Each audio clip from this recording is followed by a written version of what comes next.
اگلے دن نا جی مغرب کے وقت میں عثمان بھائی کے پاس آیا تو ان کے پاس ایک بھائی کا فون آیا،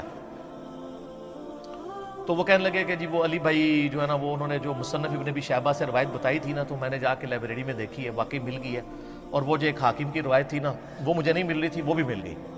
اچھا، انہوں نے سپیکر آن کیا تھا، میں گفتگو سن رہا، میں سمجھے یہ کوئی مفتی ہے، تو کہتا ہے میں لائبریری میں گیا تو میں نے ایک چیز نوٹ کی، تو سارا کچھ میں نے عثمان بھائی کو اشارہ کیا، میں نے کہا اسے پوچھے یہ کون ہے؟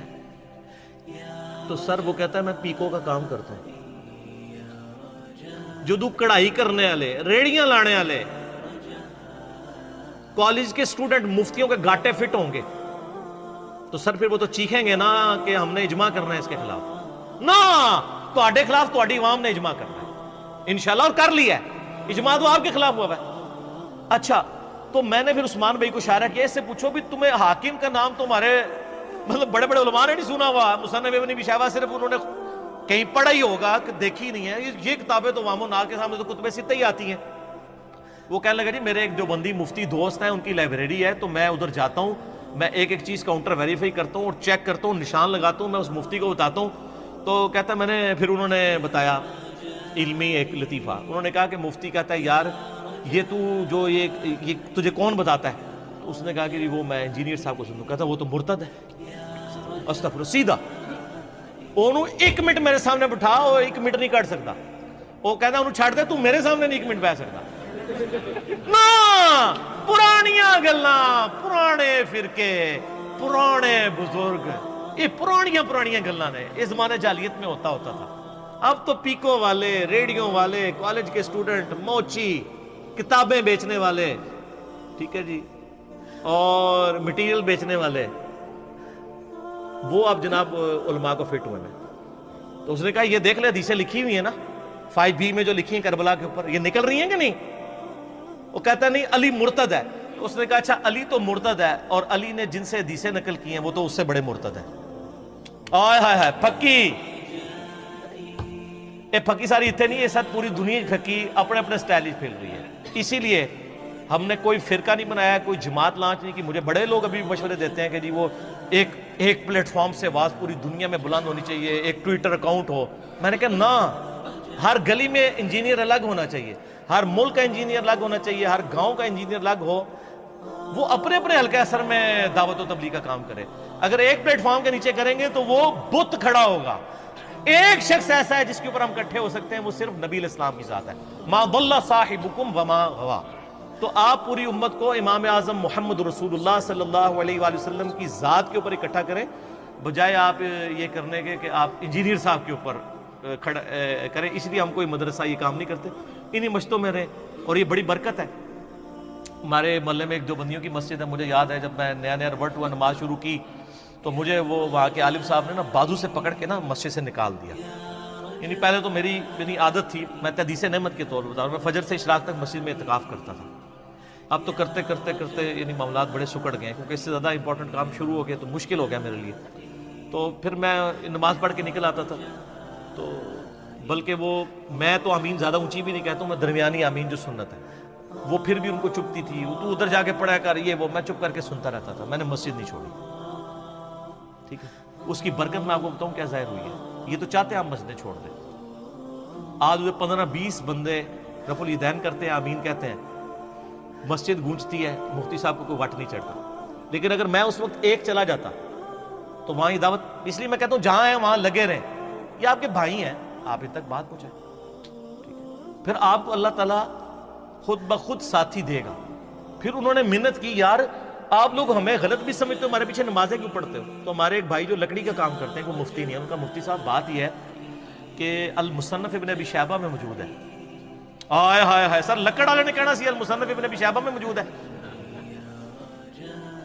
تو آڑے مولویوں نے بخاری مسلم نہیں پوری پڑھی کہ جی عبداللہ بن عمر کہتے ہیں جب تک خوارج کی مسجدوں سے حی علی الصلاۃ حی علی الفلاح کی آوازیں آئیں گی، ہم ان کی اذانوں کا جواب بھی دیں گے، ان کے پیچھے نماز بھی پڑھیں گے۔ جب تک ہمیں السلام علیکم کہیں گے، ہم وعلیکم السلام بھی کہیں گے، لیکن جب یہ ہمیں کہیں گے نا کہ اپنے بھائیوں کو قتل کرو تو پھر ہم ان کا بات نہیں مانیں گے۔ تو انہوں نے کہا عبداللہ بن عمر تو کہہ رہے ہیں کہ حی علی الصلاۃ حی علی الفلاح جہاں سے آواز آئے نماز پڑھو۔ تو اگر آپ چاہتے ہیں کہ ہم آپ کی اس دیوبندیوں کی مسجد میں نماز نہ پڑھیں، چونکہ وہ خود بھی پوری زندگی دیوبندی رہے، ان کے والد صاحب بھی، تو وہ ریولٹ ہوئے تھے. تو آپ حی علی الصلاح حی علی الفلاح زان میں سے ختم کروا دیں تو ہم نہیں آئیں گے. وہ کہندے یار کنہاں نال بات پے گی ساڈی. سر دنیا میں آپ نے ایسی زبردستی محبت کرنے والے لوگ دیکھے ہوں گے جو اختلاف رائے کے باوجود کہیں کہ پیچھے اس امام کے. سر یہ ہے چینج، یہ ہے تبدیلی. ٹھیک ہے، سنن کبری البیہقی میں، مصنف ابن ابی شیبہ میں، سنن کبری البیہقی میں، مصنف ابن ابی شیبہ میں مولا علی ولی ہے خوارج کے بارے میں. تو یہ دیکھ لیں، یہ بتا رہے ہیں. ایک مفتی نہیں ہے لیکن سارے علم کسی کی میراث تو نہیں ہے نا، کاؤنٹر ویریفائی کریں گے تو پھر لوگ، پھر حضرت عمر بھی پیدا ہو جاتے ہیں. میں بتاؤں ہر جگہ. ایک دن میں فجر کے وقت آیا نا تو فجر کی نماز شروع ہونے لگی نا تو ایک وہاں کے ملک صاحب بڑے تھے، 6 ساڑھے 6 فٹ قد، یہ ان کی جان. اور وہاں ہر علاقے میں ذرا مال والے بھی اور روب والے لوگ بھی ہوتے ہیں نا. اسی دیوبندیوں کی مسجد میں جس کے مفتی نے مجھے نکالا تھا، نماز میں نیت کرنے لگا، مجھے کہتا ہے آج میں بھی آمین کہنی ہے. تو دبا کے اچھی آمین کہنی ہے. لیکن میں تو ذرا جذباتی نہیں ہوتا، میں نے تو اتنی کہنی تھی نا جتنی کہنی تھی. ہوا کیا کہ جب وہ امام نے قرات شروع کی نا تو امام جب پہنچا نا غیر المغضوب علیہم، ابھی ولضالین اس نے کہا نہیں تھا تو اس نے کہا آمین.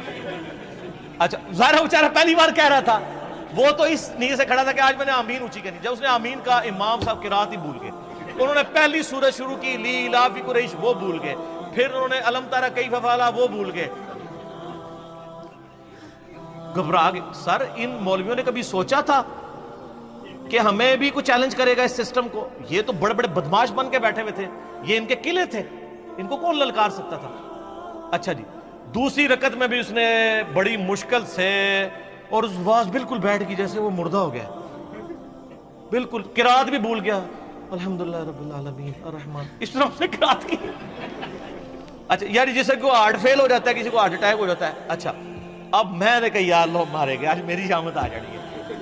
سلام پھیر کے نا جب فارغ ہوئے نا تو میں نے کہا یہ اس مفتی نے تو آج بہت بڑی تقریر کرنی ہے. جیسے ہی اس نے سلام پھیرا نا، وہ بندہ دوسری صاحب میرے ساتھ کھڑا تھا نا، وہ پرنا ایک ساتھ اپنا تولیہ بھی ساتھ لے کے آتا ہے. اس نے تولیہ ایسے ادھر رکھا، سلام پھیرتے ہی نا ایسے کر کے کھڑا ہو گیا، مولوی کی طرف منہ دیکھ کے. بس ایڈی کو جناب علمی کتابی تے مجاہد ملت ہوندے نے. وہ کوئی غریب آدمی نہیں تھا، وہ ملک تھا وہاں کا.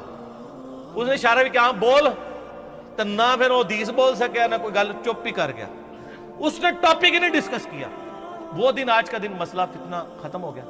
ایک دوسرے بھائی تھے، وہ بھی دیوبندی سے ریورٹ ہوئے، ان کو بڑا تنگ کرتے تھے تو وہ تقریریں پوری اس کے اوپر کرے. اور اس کی آپ حوصلہ دیکھیں سر، یہ حوصلہ ہم نے لوگوں کو دیا نا کہ ممبر پہ ہم تو پتہ ہے نا تقریر بھی ہو رہی ہو تو 2 نفل پڑھتے ہیں. بخاری مسلم میں آیا کہ آپ نے وہ تقریر اس کے خلاف ہو رہی ہوتی تھی، وہ سیدھا پہلی صف میں کھڑے ہو کے نا اللہ اکبر، تقریر اس کے خلاف ہو رہی ہے، سلام پھر کوئی غصہ نہیں کوئی کچھ نہیں. تو بعد میں وہ مولانا صاحب کو اس نے کہا حضرت صاحب آپ ہمارے لیے بہت قابل احترام ہے، ہم نے آپ سے قرآن بچپن میں پڑھا ہوا ہے، ہم آپ کی بڑی عزت کرتے ہیں، آپ جتنا مرضی کریں گے ہم آپ کے ساتھ کوئی غصہ نہیں کریں گے. البتہ ہم ایک اپلیکیشن تھانے میں دے دیں گے کہ عالم صاحب یہاں پہ مذہبی منافرت پھیلا رہے ہیں، پھر پولیس جانے اور ہم آپ کے ساتھ بے حرمتی والا معاملہ نہیں کریں گے.